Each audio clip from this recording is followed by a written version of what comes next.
kababayan, aking taus-pusong pasasalamat sa lahat ng mga Pilipino na sumusuporta at nagmamahal kay dating Pangulong Rodrigo Duterte.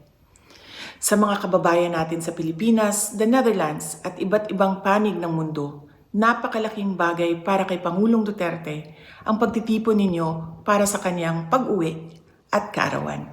Maraming salamat at napapagaan nito ang mga hamon na hinaharap niya ngayon.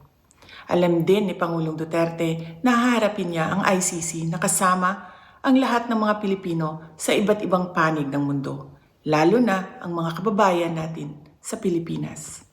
Sa kanyang pagdiriwang ng kanyang 80th birthday, huwag nating kalimutan na ipagdasal sa Diyos na sana ay biyayaan pa siya ng mas magandang kalusugan at mas mahabang buhay.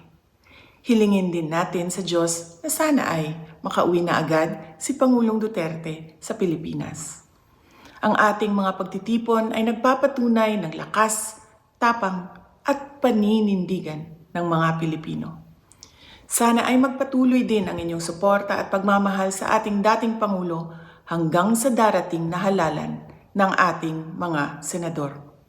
Sa inyong kaisog, suporta o pag-ampo, kami nagasandig o naghinaot nga atong makabot ang hustisya alang kang Rodrigo Duterte sa mga Pilipino ug sa atong nasod Pilipinas.